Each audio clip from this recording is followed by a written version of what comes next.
Eccentric, SLO-mad. How are you guys doing today? Welcome back to my channel.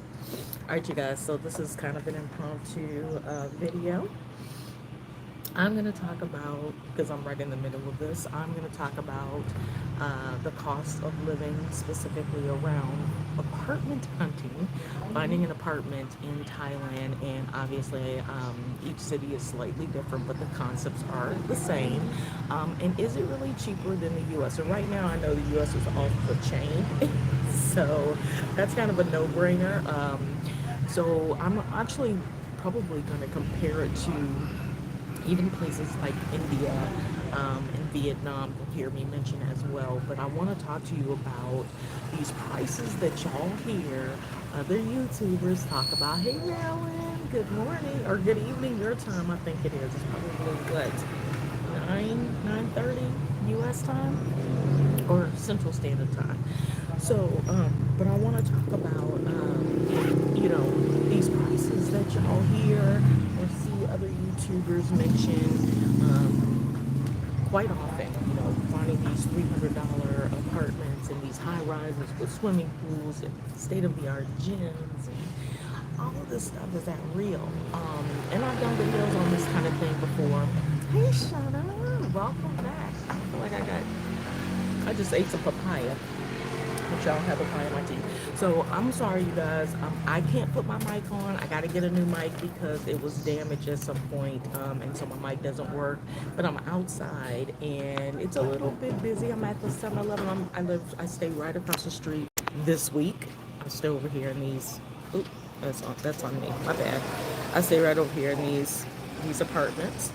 And so I'm going to start off by telling you about where I stay, and then talk about how the rentals go here, and then how you guys can find rentals, because I know a lot of people want to come to Thailand, and you might not be coming here to stay like forever. I'm only going to be here for 2 months, and really because I have somewhere else that I'm hoping to be in January, or working on some things right now.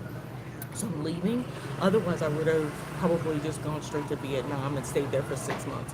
But I am glad I actually came and stayed in Bangkok this time. Normally, I go to the like island ocean sides, like Phuket, or I was at Koh Samui last year. I was actually in Chiang Mai for 2 months last year as well. But I'm staying in Bangkok, and so I kind of want to talk about this because I have never actually been a huge fan of Bangkok. I would always treat it as like a pass-through city. You love Thailand. Where have you been in Thailand, Shanna? So I've always treated it like a pass-through city, um, and never really gave it a lot of, energy. So I think my first time here was in 2019, and it was a lot. There was a lot happening. It was really pass-through. I was coming from Bali.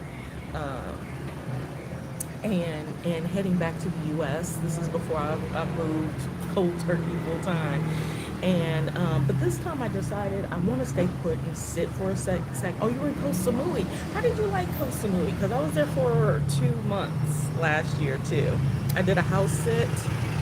Um, 2 or 3 months. Oh my goodness. I was in Thailand, I think, 3 months. So Koh Samui too, I think. Um, yeah, yeah. So, and I could talk about Koh Samui. We should do a video about Koh Samui, because I have my thoughts, because I stay long term, in the countryside, as well as kind of in a local area, but on the side where all the tourists are, the beaches and all that kind of stuff. So I did both. But anyway, um, I decided to stay in Bangkok this time because I feel like I hadn't been giving it enough of my um, of my attention, and I also was really looking at it as being a landlocked city, and it's not. It's actually technically on the coast, but I don't think a lot of people live up around the coast. It's kind of like if you go to Phuket and instead of being on the beach side where everything is a little bit more expensive, and you stay in Phuket town, Bangkok reminds me kind of like, well, Phuket reminds me of it's a mini Bangkok, and that's really bad because there's like no high rises in Phuket town, but it's the side of the island of the city that is really city-like. It has a real city feel. It's a little less expensive. But anyway, we're not going to necessarily talk about that. But I want to share with you guys because I was just watching some videos yesterday or the day before, because I'm doing some information stealing and some location stealing. Y'all, first of all, I'm going to tell you right out of the gate that Bangkok is huge. So I'm in, this is my third place, and I've been here 10, 12 days, something like that. I was going to stay here for a month. I will not be staying here for a month. Um, I was going to stay here for the duration of my time here. I want to just sit down and stay in a place, and it would have come out to about, without, I'll tell you how much it would have come out to in a minute. Um, but one of the things that I see on a lot of the videos that I watch, and this is even beforehand, and I can attest to this on a couple different occasions um, of my own, how inexpensive it can be to live here. And so there's sometimes this overflow of information around, the $200 or $300 apartment and state of the art building, brand new. Everything is fantastic. You walk outside and you're right by all the attractions. Okay, the truth.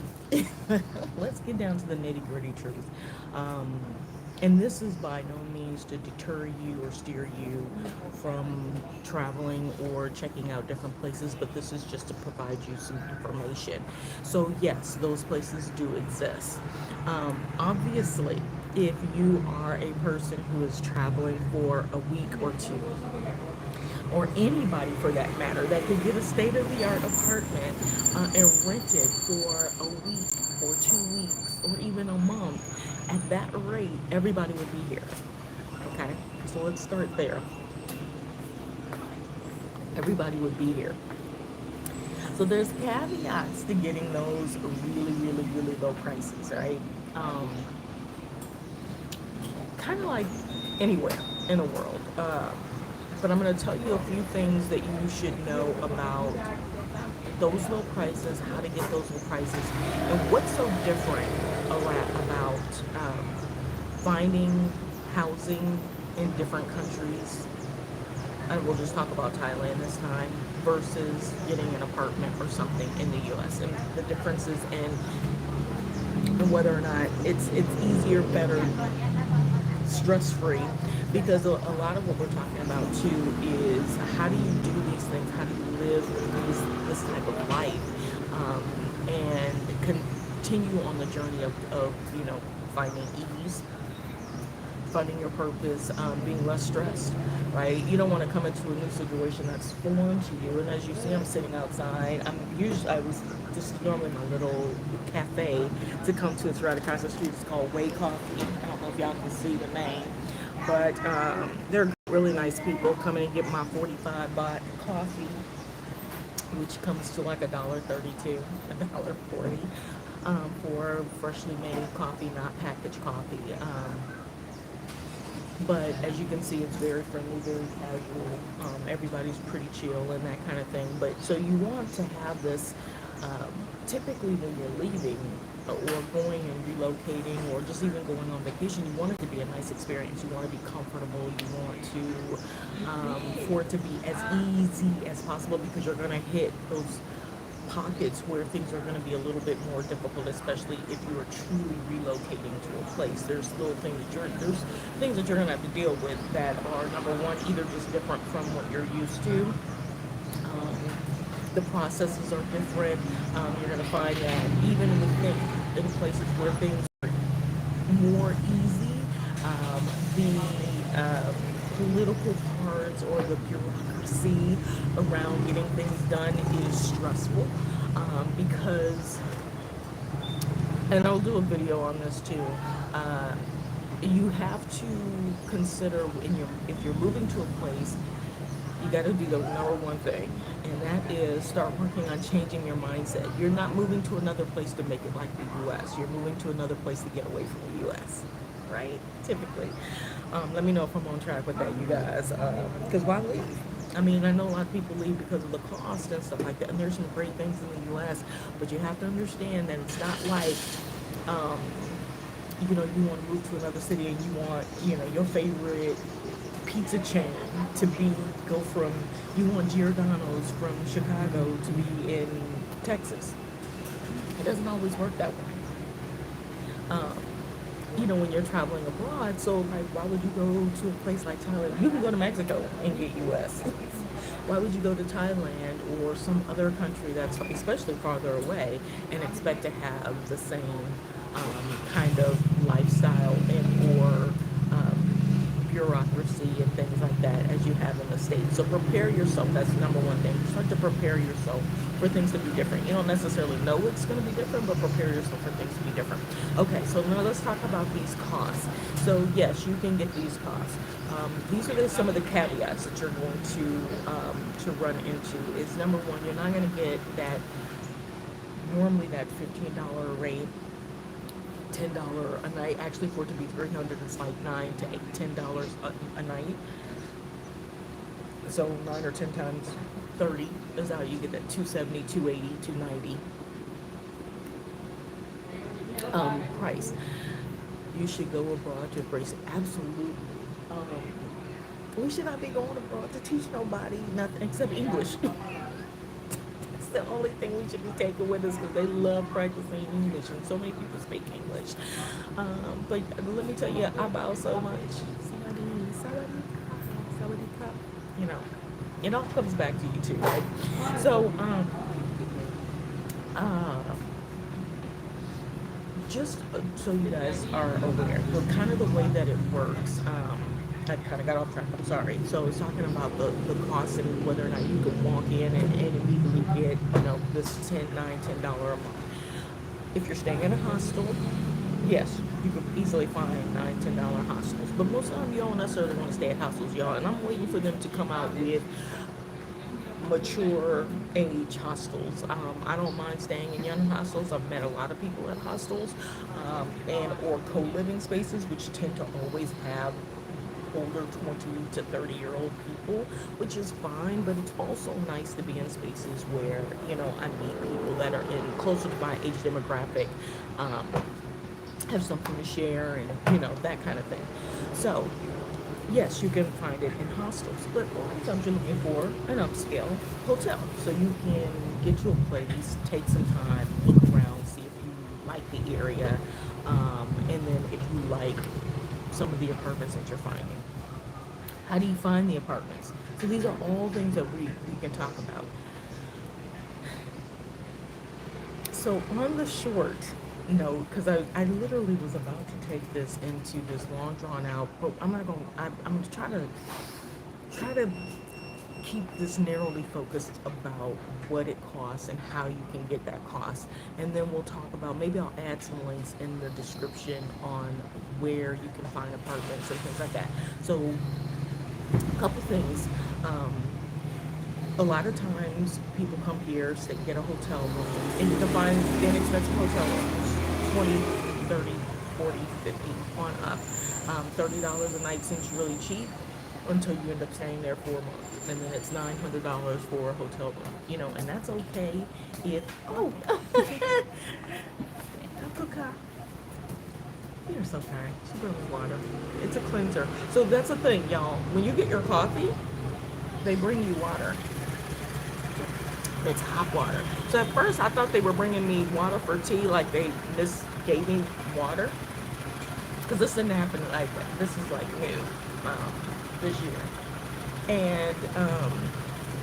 And then like everybody there, and they were like, oh, hot water. So you drink the hot water too. Y'all, it's all this digestive stuff.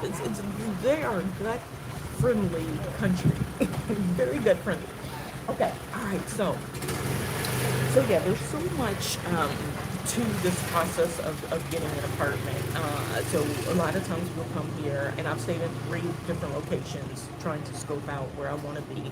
A lot of times we come to places we don't necessarily want to be in, big touristy areas, so you get a hotel, stay somewhere, and then kind of scope it out and see if it's walkable. Look at, you have that list, y'all. You gotta have the list. Y'all know we use that the list to find the dude that we like, or the girl that you like.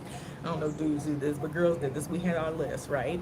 And we would mark off little things. Do the same thing when you travel. Get you a little list of the things that you feel are necessary for you to have the kind of ease life, the comfort. I'm gonna use the word ease all the time as much as I possibly can until it's drilled into my own brain. But to have the type of life that you're looking for, write down the things that you need, like what you need in terms of living. If you're gonna be moving from a place and you're planning on, even if you're only spending 500 a month, what do you want? Do you want to walk outside and you have parks that are available? You want to walk out and there's lots of touristy things. You ain't never got to worry about a 7-Eleven. There's always going to be a 7-Eleven. So then you don't even have to, like, you could be in the country, there's probably a 7-Eleven. Just little things that are important. Is public transportation right outside your door really important to you? Even if it takes you an hour and a half to get into town, is that important? And the reason I say that is because, so I didn't realize Bangkok is as big as Bangkok is. So when I was looking on the map, a lot of times I use the Google map to kind of scale where I'm going to be. Can I walk to the attractions that I want to see, do the videos that I want to do, all this kind of stuff, show you guys some of the city. And I realized, like, it kept telling me like an hour and a half, 2-hour walk, 3-hour walk, and I was like, that can't be, it cannot be scaling this properly, because that's on my list, right? Y'all, it literally takes an hour, 30, 45 minutes. It's like being in Chicago. It's like being in Chicago driving to the burbs in Bangkok. Even where I am now took an hour to get here, and I was literally in the, like, northwest suburbs, I guess, and I'm now in the southwest suburbs. I'm over in, if you know Dallas, it was from, let's say, southern Plano to, because Plano is everywhere, southern Plano to Mansfield. That's what it was. That's what the trip was. Okay. So I took an Uber because I don't have a motorbike or anything. This is one of the countries that's easier to ride a motorbike. I did rent a motorbike in Koh Samui for a month. But Bangkok actually isn't bad. They actually have really, I mean, it's just like being in the U.S. The way that it's built, the infrastructure is amazing here, even in these outskirt areas. So, a couple things that you want to keep in mind. This little bag, the wheels rotate. Anyway, so a couple things you want to keep in mind is location. So I strongly suggest, if you're going to be coming to a place and you're looking for these lower apartments and stuff like that, that you plan to stay in a hotel for like a week. So if you're on a budget, like I am, very budget conscious, my first 3 days I stayed in a hotel that was closer to $40 a night. And I didn't really mean to do that, but I did it. I think I booked it like the day before. And I wasn't really thinking. I wasn't thinking at all. And it was a basic hotel room. It was big, but the basic hotel room. And it wasn't necessary for me to spend $120. I think that's what I spent the first 3 nights. So I ended up getting another hotel, which was perfectly fine. A lot of people had negative comments, but I had a great experience there. Wasn't sure if I was going to stay in that area. I really like it. It's further north, a little bit further north, about 30, 40 minutes outside of, 45 minutes outside of downtown. But about 15-minute walk to the MRT. I think the MRT is the elevated train. They also have the subway, and then they have buses. And I think the MRT is the above ground. I think it might be the BTS. I don't know, whichever one. But it's a 15-20 minute walk there. And that's okay. So those are things that are important to me. I was looking at that, and then I found this apartment complex, and it was on a regular rental site, which I'll tell you a little bit about Thailand and their rental, and a lot of places are starting to do something similar. Even in the United States, I believe New York has eliminated Airbnb. I believe doesn't mean that you can't do short-term rentals, but I think they've eliminated Airbnb, something along those lines. So there are places here that, um, well, the rule in some of the apartments, if it's an apartment building and locals live in the buildings, the rule is that you can't do the host, owner can't do daily rentals, and I don't know if that means minimum stay 7 days, minimum stay a month, so on and so forth. And some places are really strict about that. Some of them have a sign up, things of that nature. So you just want to be mindful of those kinds of things. So when I say come and stay like in a hotel, because you're only going to do that short term, you can find, kind of scout around and find different areas that you like, and then start to look in those areas, do walk-ins and or agency. Viewings and things like that to look at specific apartments. Now, that's all well and good. So let's say you're only staying 2 months. So I'm already eating into my 2 months. So my visa is good through January 13th of 2025, y'all, because we now get 60 days automatic entry into Thailand without doing anything. So y'all need to come on over here, okay? I jumped over to Thailand because it was a $170 ticket with bags from India, and it was the easiest thing to do with the cheapest outcome, without having to apply for any visas. Otherwise, I would have gone straight to Vietnam. Okay, so when you get here and you're finding your hotel, I suggest to find something on the tram or on their public transportation line. And Google Maps is great with showing you the different colors and showing you your lines and where they go.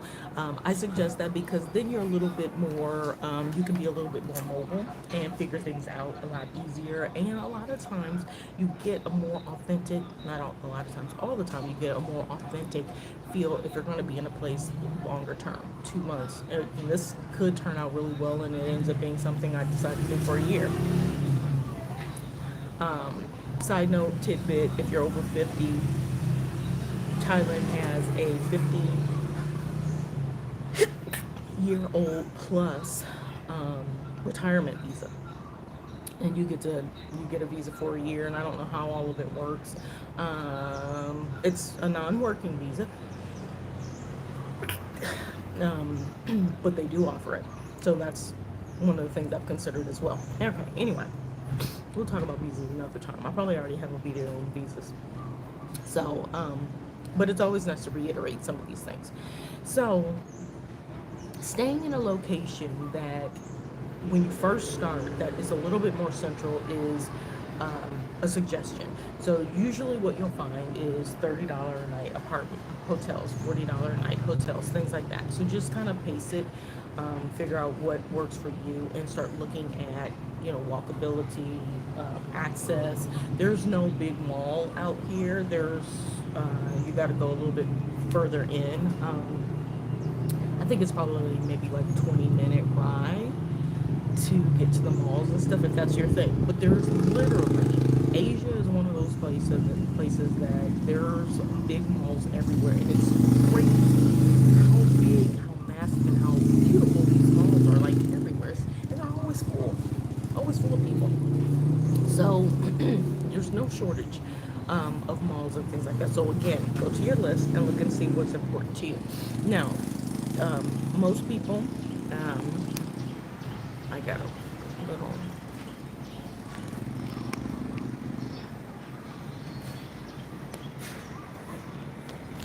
Pretty little cat. Hi. Hi, buddy. It must be a little local cat. Okay, a little off track. The $300 to $400 a month rents. Yes, those are real. Y'all, they're real. I'm gonna tell you how they get those. Um, you have to do a long-term lease.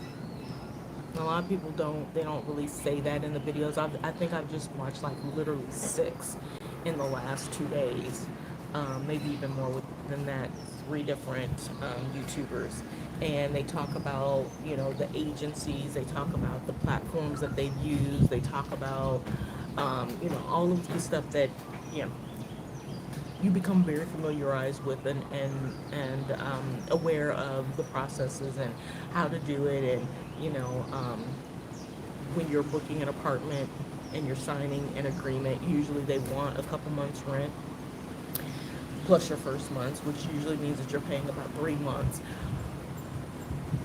but it's worth it. So this is the thing. If you're only coming for a couple of months, what's the probability that you're going to find a $300 apartment that is on that scale? Probably slim to none. I'm going to put it out there. Probably slim to none. 2 years ago, 2022, I was in Phuket, and I had a studio apartment. It was small, but I had a studio apartment, everything included, right by the. I was 5 minutes from the beach, and there was three different beaches, like areas I could walk to in 5 minutes. Uh, Restaurants, my laundry I got done from a laundry service around the corner every week.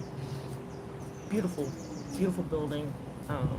Infinity pool on the rooftop, gym, full gym, not just one machine of each. Full gym with weights and all that kind of stuff, state of the art, truly. And it was $415 a month. And I originally booked on Agoda, stayed for a week or two, and then went to extend downstairs, and they actually were much cheaper to extend in person than it was to use their app. So I was paying like $415 a month for a studio apartment, cash. Or credit card. I actually let me put it on credit card. Okay, that was 2 years ago. So I got really lucky because I've looked at those again, and they don't come up that cheap anymore. For just pop in, and I was only there for almost 3 months, right? Okay, so can you find them? Probably off season, rainy season, yeah, but this is becoming their high peak season because it's winter time. It's really warm. Everybody comes over for the holidays. So when you go into a place to find an apartment, or you're walking down the street and you know you do what everybody says, just walk in and see if they have availability. A lot of times they have a rental center. When you walk into these big, huge complexes, you can go in to their rental center and they'll tell you if they have apartments available for rent. And a lot of them will do. If they have a rental center, a lot of them will do shorter term rentals, even if they're not supposed to do, like, they won't do like weekly, but they'll do at least a month rental, right? Um, and then you can get the rates, and they'll tell you what the rate is if you were to do 6 months, if you were to do 9 months, and then if you were to do 12 months, okay? If you're doing anything less than 6 months, all is not lost. Trust me, all is not lost. You can literally talk to agents about that. Sometimes it's cheaper to get a 6 month lease and only stay for 3. Let them know far in advance. Find out what the requirements are to break your lease. You are willing to take that loss. You've already paid 3 months in advance. If you know, and you just say you're going to sacrifice your security deposit, and you know only do 3 months, and you give them 2 extra months, and you know, there's ways to get those rates, and I'm not saying take advantage and then go and start fighting them for your security deposit when you know you left early and you didn't give them enough notice. You can even tell them in advance, look, I only need 3 months, but I'll sign a 6 month lease to get the lower rate, and you keep the security deposit. Sometimes it works that way. I was able to do something similar to that in Vietnam, and get all of my security deposit back because the landlord was just amazing. She knew the situation. We only were getting 30-day visas in Vietnam. So she was great, you know, and I stayed almost a full 6 months, but you needed to leave for Thailand, actually. So there's ways around, like you a lot of times we'll think that it's hard to communicate because we speak different languages. That's why a lot of times there's agencies, or if you are, like I found the apartment I stayed at in Vietnam for $310 a month from being in a travel group, and there was for Vietnam, and there was a girl that she's an agent that a lot of people mentioned, and so I reached out to her, and she ended up showing me a couple of apartments, and I took one. So that's another way to do it, right? Now, one of the nice things about Vietnam and Thailand is the agent fee is included in like your deposit, and that's one of the reasons why you pay that extra deposit as well. The extra month's rent and stuff is because they get a percentage of that right from what you pay the owner. So it's not an additional fee. Like I know there are some countries that you're gonna go to, and there is an additional agent fee, and the agent charges you to show, and sometimes they ain't even agents. I can tell you about a lot of those kind of countries. They don't have any training. They don't know how to, they show you anything.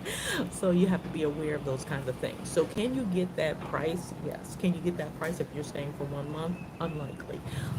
So be prepared, you guys, to pay anywhere from, you know,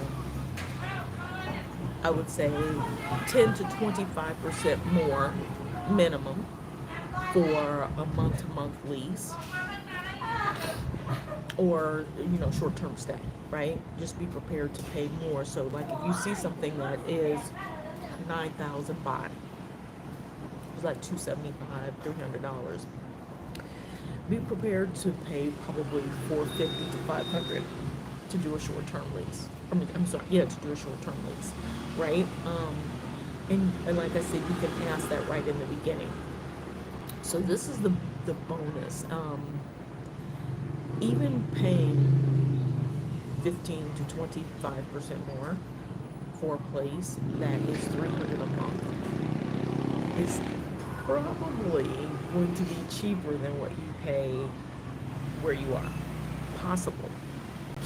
Now, the caveat is your amenities and the luxuries that you're used to having in the States. Sometimes we have them. I own houses and stuff, so you have your privacy, you have, state of the art. We have, central air, which that's not something that you'll find in Asia. They have the units on the wall, which work perfectly, but getting used to that, understanding that a lot of places aren't built for, so one of the things I would say that we look for all the time is, this is very simple, plugs, outlets, right? You go to a place and there's literally one outlet in the room. And you're just like, how do y'all plug up stuff? Well, they use extension cords, so you have to get extension cords. So little things like that that you have to think about.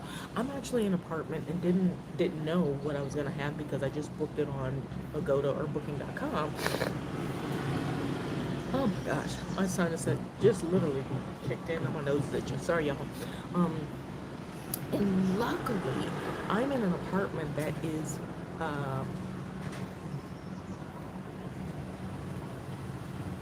west facing, but it's not. I'm north facing, which in either case is fine. It's not east facing, so I must be west facing because my neighbors in the morning when I look across, they're getting all the sun. So that's another thing, right? So being aware of that, you might like the sun, you might like sunlight, but because it's always warm, even in their rainy season when it's cold, it's always warm. You're wanting to be mindful because that adds to your utility. So that's the one thing I didn't mention. A lot of times, a lot of YouTubers don't, or people who share information they don't mention is, you'll rent the place for $380, $400, $250, but you got to pay your own utilities, right? You got to pay your Wi-Fi a lot of times. Sometimes they'll have Wi-Fi set up, but if you want like a scalable something, you use a lot of data, you have a lot of meetings, you may want to upscale that. Water they usually include, but electricity is usually always paid by the tenant. Here in Thailand, it's one of those things that can fluctuate, and you have to pay attention to. Usually it's about 7 baht per watt, 6 or 7 baht per watt, which is, I think, the government's charge. So if you're in a place where they're charging 9 baht per watt or something like that, something higher, just know that they're taking something off the top, or what you can do is you can ask for a copy of the bill before you pay it. I know I had that in Thailand when I was in Koh Samui. I rented an apartment, and I was there for I think 3 weeks, 2 or 3 weeks. I think 3 weeks, and they took a screenshot of the meter at the beginning and a screenshot at the end of every week, and she would send me a copy of the bill, so I knew that I was paying exactly what she was being charged. So these are things that you should be aware of, and kind of understand how it's different than the U.S. U.S. you get something put in your name, and you pay your bill as you get it because it's in your name. Typically with this, even if you are renting for a year, you're not paying direct. You might be paying through someone. You're paying through whoever is getting your monthly rent every month. You're giving them the money, and so you want to make sure that you can actually see the bill, right? So the things that are included usually in the rent are a lot of times water and basic Wi-Fi. If Wi-Fi is not included, then hopefully it's set up from the AIS, which is one of their top providers here in Thailand. If it's set up for that, then you just basically go and you pay the monthly bill. Really easy. A lot of times you can just do it online. You can do it from your phone, or you can just walk into an AIS or whatever provider, and they have cable. They're like any provider that we have in the U.S. Like a Verizon. AIS is literally one of the best. So the other thing I want to tell you guys of note is, okay, location. Get a hotel that's in a decent proximity so you can move around. Do some scouting through an agency, including Facebook. A lot of people use Facebook Marketplace for that, but I'll share some of the agency links that I know of in the comments. Check out different areas at different times of day. Check for when you're looking with an agent and looking at an apartment, what's the availability, what are the rules, access rules, and then also paying attention to the looking at the exact unit that would be available. So it's not like a mock unit or something like that, and they're saying, oh, you'll get something like this when it becomes available. You kind of want to see the exact location that you'd be bidding on, or something that you're making a decision on. You want to see the exact location. And then in terms of overall costs and whether or not it's cheaper, depends on, again, how long you sign your agreement for.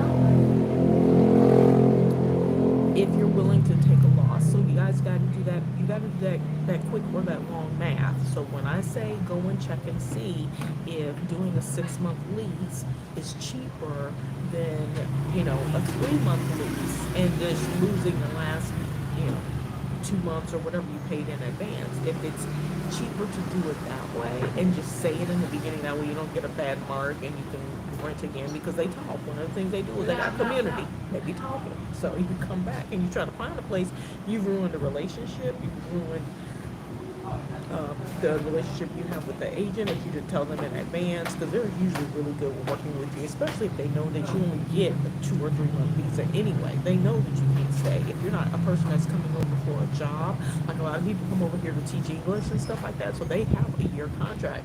That's easy. That's easy peasy. But if you're just like me and you're just popping in and you're staying for a couple of months, it might be cheaper for me to get a 6-month lease and be able to stay in a really nice place for $300 or $400 a month, as opposed to paying $800 for 1 month. You understand what I'm saying? So do some of your math, do a little bit of the homework. Yes, you got to do a little bit of the research and stuff, but this is kind of to let you know that walking in the door, a lot of times these beautiful high rises that you see, no, you can't get those.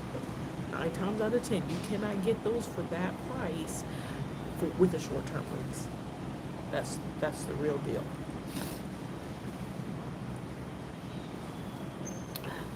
Sinuses. But there are ways that you can get it. Okay, there's ways that you can get those rates. One of the other things I want to mention to you guys that we are very accustomed to in the U.S. is because a lot of people say, well, how can I rent there? I don't have established credit there. I don't have a bank account. I don't have, these things. I don't think there's any country in the world that does a credit score. There is some place that does some sort of banking or something like that, and they look at some marking. It's something similar to a credit score. I can't remember where it is, but U.S. is pretty much the only place that even looks at a credit score. So if you are like leaving the U.S. and you know you're not coming back, that credit score that you worked your whole life to maintain in the 700s, 800s, or whatever, doesn't matter anywhere else. Nobody's looking at credit. They literally want you to sign an agreement. So you find someone who's reputable, you go to someone that people have recommended, you do the lease agreement, you pay the 2 months usually up front, plus the first month to move in, which means that you have enough to cover for 3 months, which usually means you need about $1,000, y'all, at least a minimum of $1,000. If you're finding something under the $400 range. Gosh. And that's what you do. That's what you use to move in. A lot of places don't require you to have a bank account. I know in Vietnam, when I stayed longer term and I signed a 6-month agreement, what I did was I used a platform, an app, not an app, but a platform I didn't use Wise. I used World Remit, and I was able to transfer the money directly into their bank account. She didn't want it cash. She didn't want to come and pick up money. Easy transfer. And that was great. That worked out. And I basically did that a couple days in advance. Each month she would get a notification. I would send a screenshot, and bam, we were easy peasy. Okay? So there's ways to do this, and credit never comes into it. Checking my credit score, running my they don't do that in other places. So I will say by far, yes, you can stay in places, not every place, but like Thailand, you can stay in Thailand much cheaper than the US. If you want to, you can spend just as much as you spend in the US, but you can stay just as cheap in the US. And number two, the ease of getting a place here is much easier. I can't go back to the States and get an apartment because I don't work in the States anymore. Now, well, I mean, comparatively, it would be a little bit more difficult because you have to show a place of residence, and those of us who are home free, I do have an address in the States because you gotta have an address. So here, they don't care. They're not looking to see if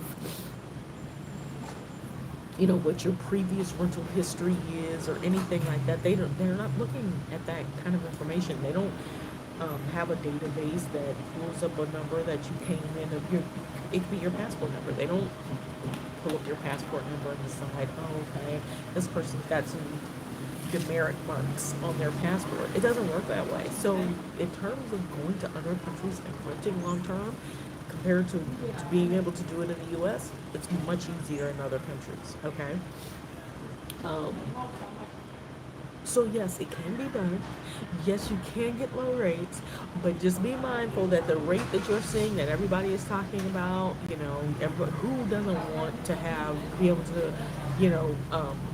have their full rent for a whole year, $3,600. If I would have stayed in Vietnam at the loft I was renting, I would have paid $3,600 for the entire year for rent. Y'all, that's what we pay for a month in the U.S. 2 months in the U.S.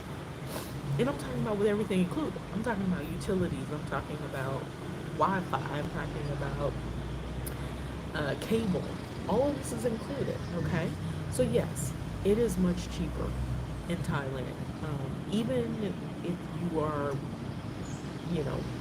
you upscaling yourself and you're doing $700 or $800 a month with everything included, except maybe electricity, you're still paying quite a bit less than you would be paying in the U.S.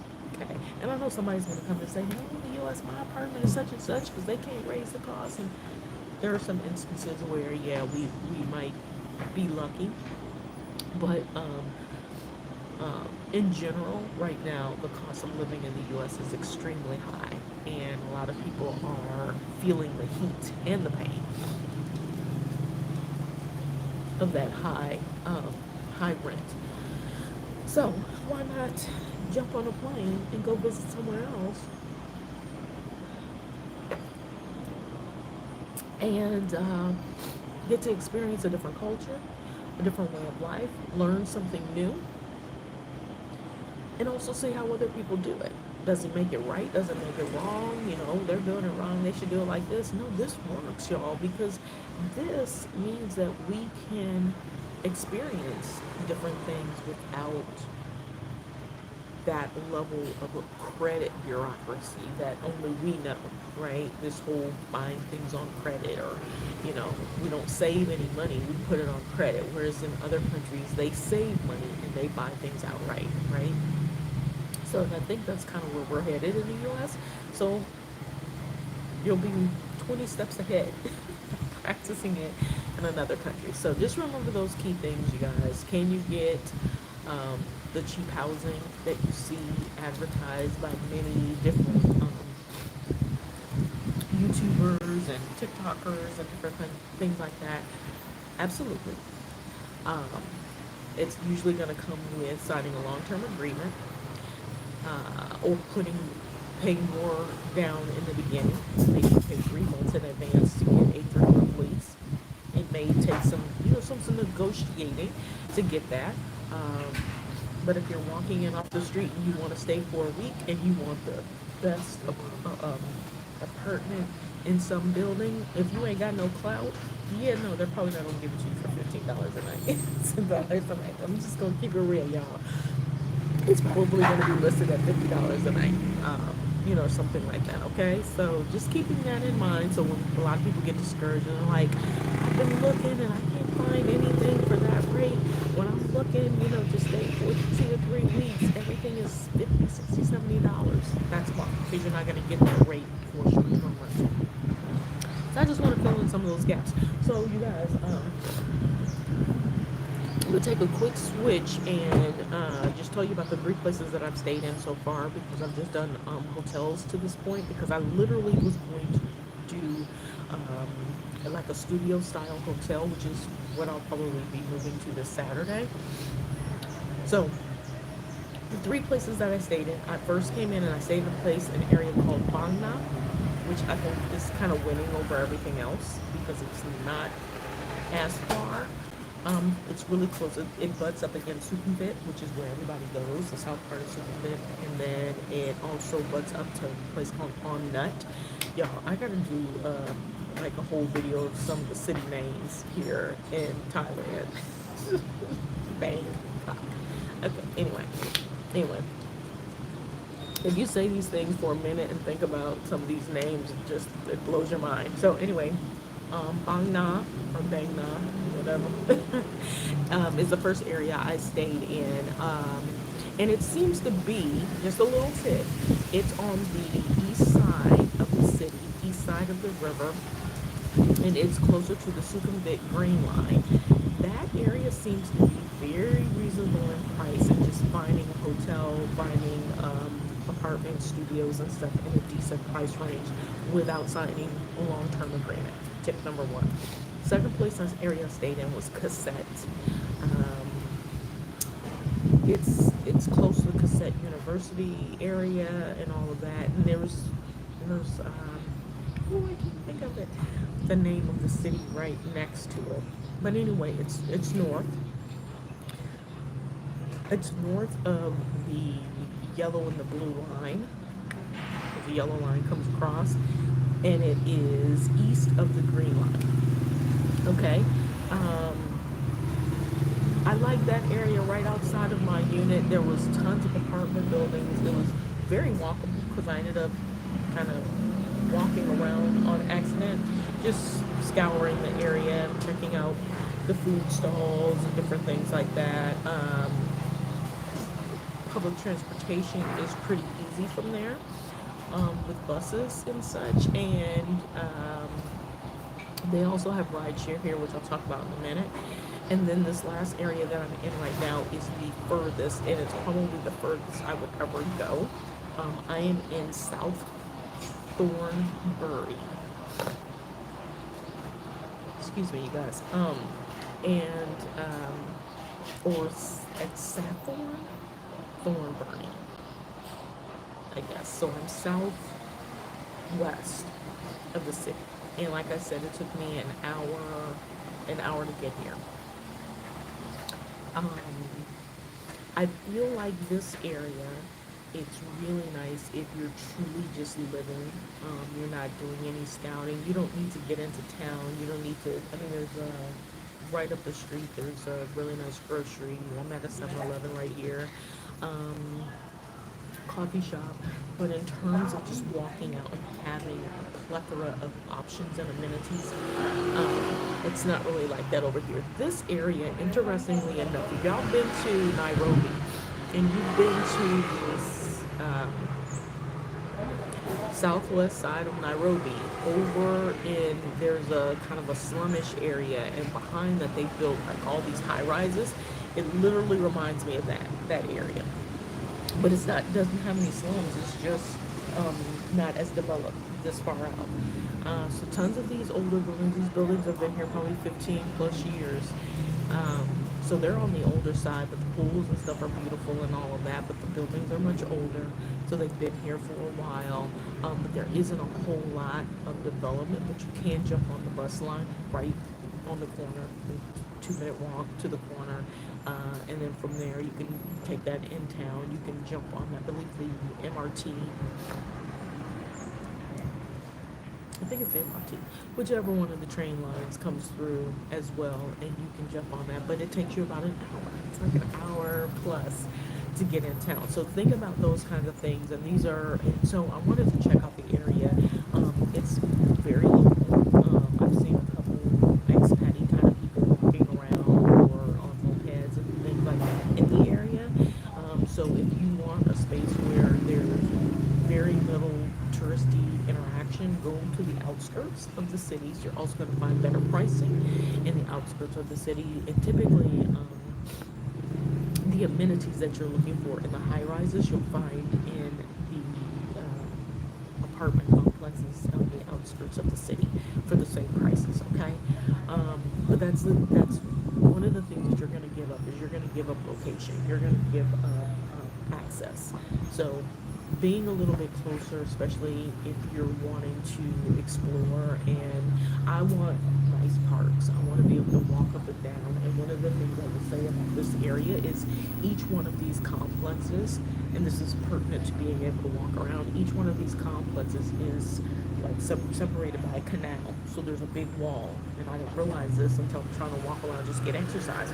And each one has a gate and a guard. So each two buildings or 2 rows of buildings, I think it's like 6 buildings in each, 6 to 8 buildings in each one has their own entry and their own guard, and you can't go into any of the other ones. So I wanted to walk to this other coffee shop called Beyond Coffee just to check it out. Check out the can't get in there because I don't have access. I don't have a key for that set of buildings, even though it's all like the same development company. When you walk down the street, you can't even get into a certain. I was just walking, and they were like, "Yeah, you can't come in here." So that is a deterrent for me because I can't walk anywhere. And when you get to the main street, it's the main street. So yeah, that's not really interesting for me. So, and that's because this is something that's on my list, and it's actually very important to me to have walkability. I want to be able to walk around and get exercise if I'm not going to the gym. I'll tell you some more about this building too. I'll do a video, just a snippet of some of the places that I've stayed at too, so you guys have an idea. But the little things that you guys have to look for before you book a place, if it's important to you and if you're going to be staying long term, some of the things that you actually want to make sure are accounted for, okay, in your apartment search. So anyway, I hope this is helpful for you guys. I hope this sheds some light on whether or not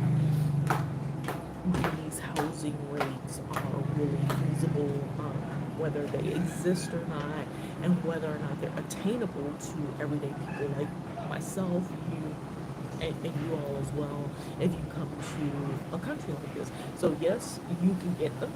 They will show the apartment to you, no question. Um,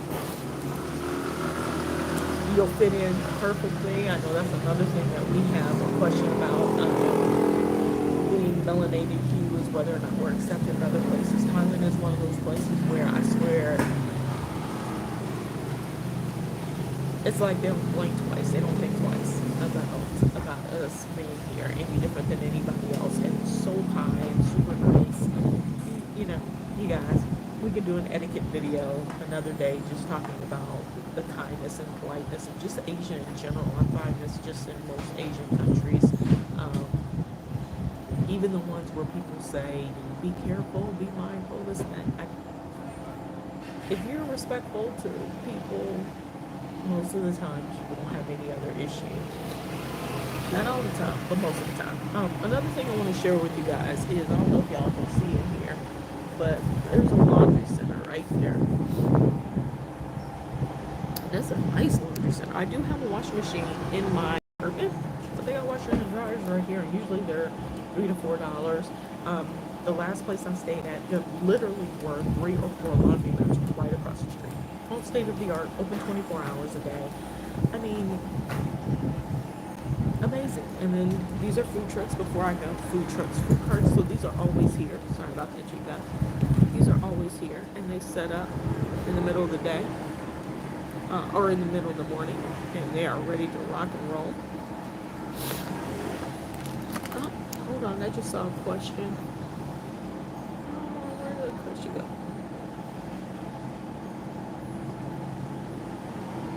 Does the landlord cover maintenance and repairs? Yes. Okay. That's a great question to ask. I was going to give a blanket answer. So let me preface that. Thank you, Shanna, for asking that. Typically, in the hotels, in the apartments, the apartment buildings, yes, maintenance is covered by usually the hotel. If it's a condo, maintenance is covered by the owner. What you want to make sure in your agreement is what maintenance they cover. So, for instance, let's say a clog sink, bugs. I was going to do a separate video on bugs, but bugs is a big thing that you have to be concerned about in some Asian countries, Thailand being one of them, Vietnam being another one. And in a lot of these places, they have this belief that they don't kill any animal, anything that God created. I question whether or not God created roaches. That's just me and the conversation I have with the Lord. I feel like, anyway. And so you may have one of those things where, will they come and spray? Will they come in and, do all of those things? Yes, typically they do. Sometimes they'll tell you they're not going to kill them, so you got to spray yourself or whatever.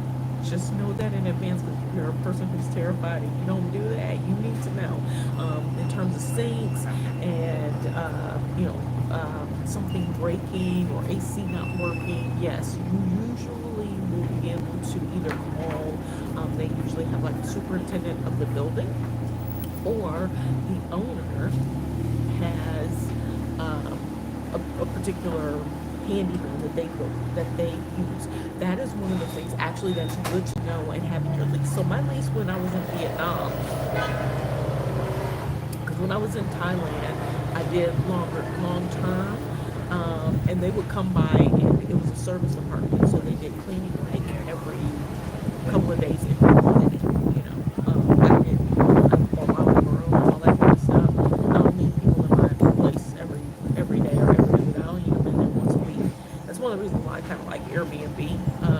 But anyway, what she did offer, the lady that I rented from both times, is if anything happened to give them a call and they'll send somebody over to fix it. And in both instances, it was fast. Now, that's not always the case. But I find that in Asia, they're really expedient and really quick about taking care of things if you let them know that there's an issue. Now, if you move into a house, like a standalone house, That is when it's going to be really important for you to find out what you have to cover versus what they're covering. The second thing is be mindful of the season, because if it's rainy season, would you say the devil? Listen, he was in cahoots with somebody, because ain't no way in the world you gonna tell me. First thing I do when I get to places, I buy my bug spray, which that's a conversation for another day. But I'm gonna tell you, if that's all. Bring them out, bring them out. Bug spray will bring them out, but I always protect. If I'm gonna be staying somewhere for a week or longer, I'd rather them all come out the first day. We create a barrier, understanding, and then after that, I'm usually good. I don't have any problems. I know how to circumvent and get rid of them, because they are, especially when you're in these big apartment complexes. Of course, people go to markets, you bring them back. People, all kinds of stuff. We'll talk about that, a whole another day. But when you are renting a house, like a standalone house, make sure you get some of those things in writing. What things will be covered, what things you may have to. And I just haven't seen this in Asia. This was something that I saw more happening in Tanzania, and yeah, specifically in Tanzania. In Kenya, I didn't have this issue, but concerns with, well, you pay for it first, and then we'll have somebody come out and take care. No, Kenya, I guess it probably. Um, no, I did. Let me take that back. Kenya was great. It was just finding people who knew what to do, how to fix these types of different types of issues, and basically teaching them how to work through it. But in Tanzania, what I found is getting someone to come out and do the work in a timely fashion was actually really a difficult thing. And sometimes there would be a request where you pay for it, and then we'll take it out of the rent. Just have all of that ironed out. Reach out to some of us who have, this is just for anybody who's listening, to any of us who've kind of gone down this path and done rentals, long-term rentals, or anything like that, on things to make sure you have included in your lease agreement, so that you're not running into issues 2 months in or a weekend after you rent a place and literally the sink falls out and they try to blame you for it and you have to repair it. So these are the little things that we want to try to offset. So there's never too much careful. Okay. So I know a lot of times we look and we say, well, we don't want to be disrespectful. I don't want to, do anything that, makes it look like I'm looking. No, it's CYA. And if they're good business people, they understand. So the other thing, the last thing I'm going to leave you guys with in terms of, how to find your place is never walk into a space that you got to have. You know what I'm saying? Where they know. You put your poker face on. So if you walk into a place and you are like, no matter what, I want this. Have a second option. So just in case something goes awry or something doesn't work out, you can walk away. So goes along with the mindset comment that we were talking about earlier. You have to get to a point where you are willing to thwart, forego, let go of things that aren't meant for you when you're putting too much effort into it, right? So, for example, if you're finding an apartment and you find an apartment or you see an apartment and you're like, oh, I got to have this, but you're noticing that there's pushback, there's little issues, you're finding things, and you're like, I don't want to lose this. I'm gonna wait this out and see if it works. And 6 months in, you still waiting for something. The whole release and let go thing is something that I think we have to retrain ourselves on. Coming from the US, we've actually been trained that you are respected more and held at a higher esteem if you could take more garbage, if you could, endure more. No, that's not ease. Ease is being able to say, yeah, and I gave it a good shot. I can walk away, because it's not worth your stress of dealing with something that you probably have no control over, and someone else is like now controlling your existence and how you function and how you exist, that's not ease, right? That's walking from one dictating torment to the next, right? So just keep that in mind. You don't want to be so attached to something that you can't walk away from it. All right. I hope that's helpful. So anyway, y'all, I'm gonna get out of here. If you have any more questions, y'all, thank you, ladies, for jumping on. Um, I actually I'm supposed to be doing something else. And since I'm sitting in front of the coffee shop, I thought I'd just go live. But anyway, I hope this is helpful. I will be again moving into another place on Saturday if I can make it through this. I don't want to. I've got this before. Oh, let me. I'm going to do this as a short. I'm going to tell you one little tip. So come back. I'm going to do it as a short because I don't want to add it to the end of this and have like all of this extra stuff in this video. But one of the tips I will give you on how, if you are planning on staying in a place long term that you've never been to, what's one little tip that you can do to ensure that it's where you want to stay. You're welcome. I appreciate you guys for sure. We have got to make a banana. Make a banana bread. Okay. Should we do a video talking about Koh Samui?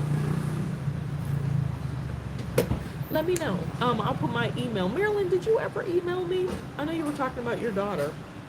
Was planning on doing some travel. I don't recall if I saw an email. I don't think I did. So let me know if I missed it or not, or if you had emailed me, and I'll go back and check. But Shana, let me know. I'll put my email in the comments too, so you can email me if that's something that you're interested in doing, because I would like to talk about some of the cities that I've been to, kind of on a more specific, direct kind of video rather than a broad, just country video. And I don't think I've talked about Koh Samui much at all. Since last year, I don't think I've really talked about being in the city. So anyway, y'all, I'm gonna get out of here. I appreciate you guys knowing that. Yeah, my girl. Oh, we've been talking. Oh, excellent, excellent. Please visit. After this, y'all, I'm supposed to be going somewhere else for a month, and then I think I'll be in Europe for a little bit of time, and then I'll come back to Asia for the duration. I'm ready to get back to Vietnam too. So, and I'm gonna tell you guys before I get out of here, the comment I made about you can't find these prices here unless you do long-term rent, doesn't apply everywhere. There's one place where you literally can find the prices whether you do a long term or not. Okay? They even get cheaper when you do long term. So, all right, I'm gonna get out of here, y'all. Y'all know the drill. I appreciate you guys every day.